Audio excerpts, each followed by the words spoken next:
Hello everyone, I'm Paul McGuire Grimes.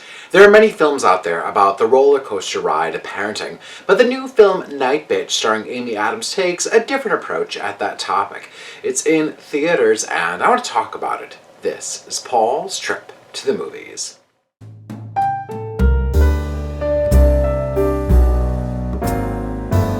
Nightbitch is based off the novel by Rachel Yonder, and Amy Adams' character is only ever credited in the film as mother, while Scoot McNairy's character is only ever called husband, not father.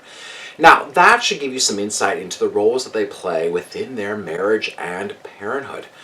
Mother made the decision to leave her job at an art gallery to be a stay-at-home mom when their son was born.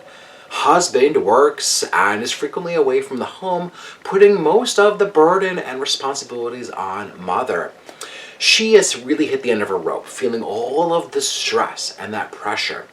At the grocery store, one of her old friends says to her that it must be so great to be a full-time mom.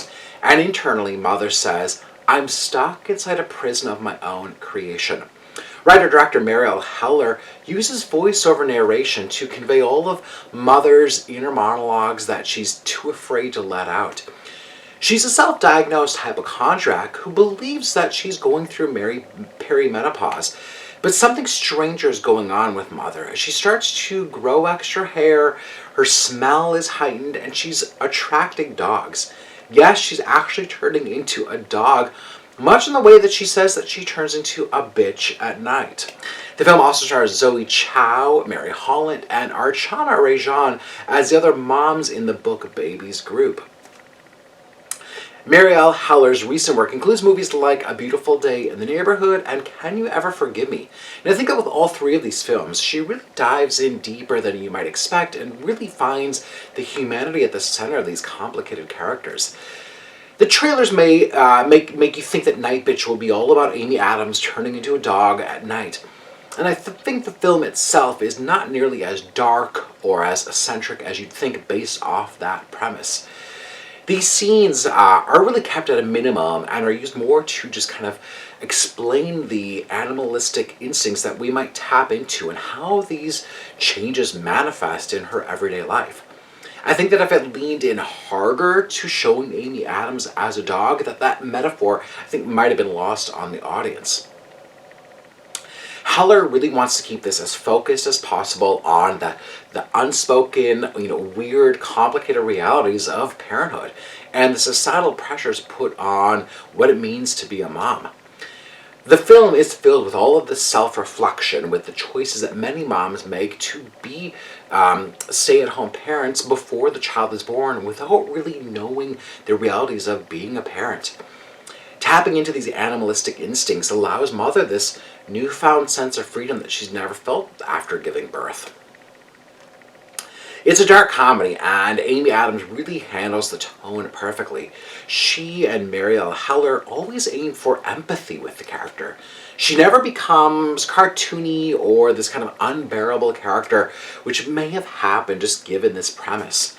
Adams lets her be fractured on the inside while trying to present something very different on the outside.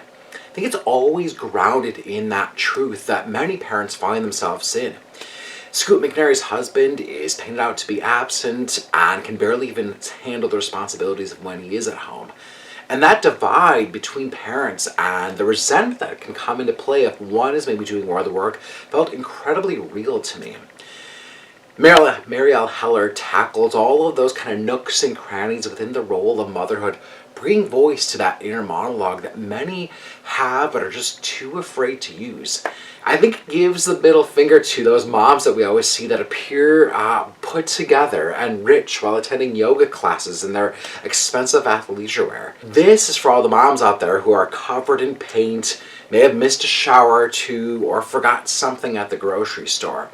I'm giving Nightbitch 3.5 out of 5 ticket stubs. If you like my review today, click subscribe on my YouTube channel. I have some other movie reviews, some celebrity interviews, and I'd love to hear from you.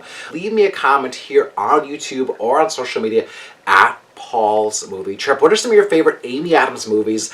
Let me know in the comments. I love her in Arrival, and Drop Dead Gorgeous is just a perfect comedy for me. So let me know your favorite Amy Adams movies here on YouTube or on social media, and then go to my website, paulstriptothemovies.com, for even more reviews.